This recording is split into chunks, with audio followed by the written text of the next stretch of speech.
Welcome to Boring Classic Literature. All of the poems and short stories I read on this channel are in the public domain, and I'm a real person. Today I'm reading Amended Obituaries by Mark Twain. Amended Obituaries. To the editor. Sir, I am approaching 70. It is in sight. It is only 3 years away. Necessarily, I must go soon.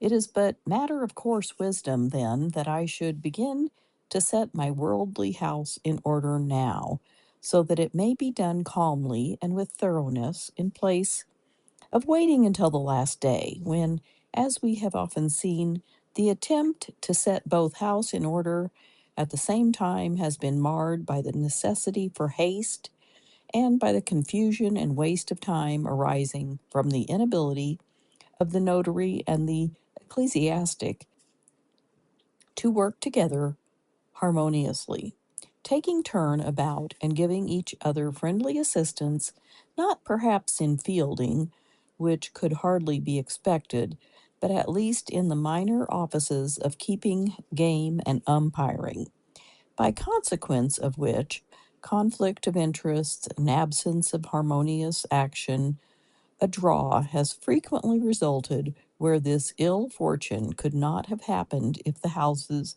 had been set in order one at a time, and hurry avoided by beginning in season and giving to each the amount of time fairly and justly proper to it. In setting my earthly house in order, I find it of moment that I should attend in person to one or two matters, which men in my position have long had the habit of leaving wholly to others, with consequences often most regrettable. I wish to speak of only one of these matters at this time: obituaries. Of necessity, an obituary is a thing which cannot be so judiciously edited by any hand as by that of the subject of it. In such a work, it is not the facts that are of chief importance, but the light which the obituarist shall throw upon them, the meaning which he shall dress them in, the conclusions which he shall draw from them, and the judgments which he shall deliver upon them. The verdicts, you understand, that is the danger line. In considering this matter, in view of my approaching change, it has seemed to me wise to take such measures as may be feasible to acquire, by courtesy of the press, access to my standing obituaries, with the privilege, if this is not asking too much, of editing, not their facts, but their verdicts. This not for the present profit, further than as concerns my family, but as a favorable influence usable on the other side, where there are some who are not friendly to me. With this explanation of my motives, I will now ask you of your courtesy to make an appeal for me to the public press. It is my desire that such journals and periodicals as have obituaries of me lying in their pigeonholes, with a view to sudden use some day, will not wait longer, but will publish them now, and kindly send me a marked copy.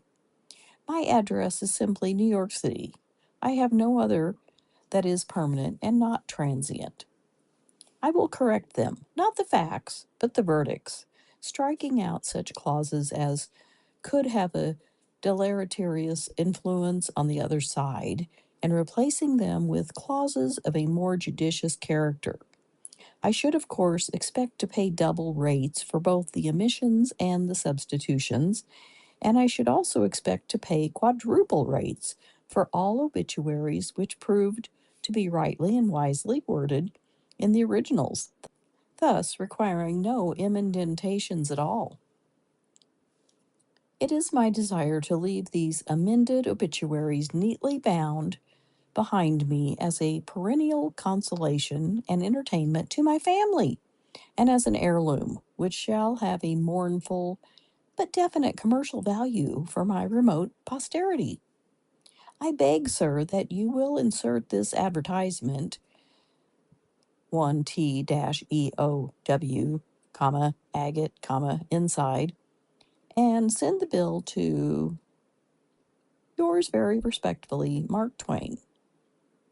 P.S. For the best obituary, one suitable for me to read in public and calculated to inspire regret, I desire to offer a prize consisting of a portrait of me done entirely by myself in pen and ink without previous instructions, the ink warranted to be the kind used by the very best artists.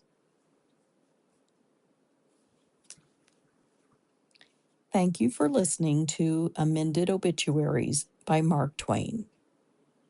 If you enjoyed this recording, please like the video and subscribe to the channel.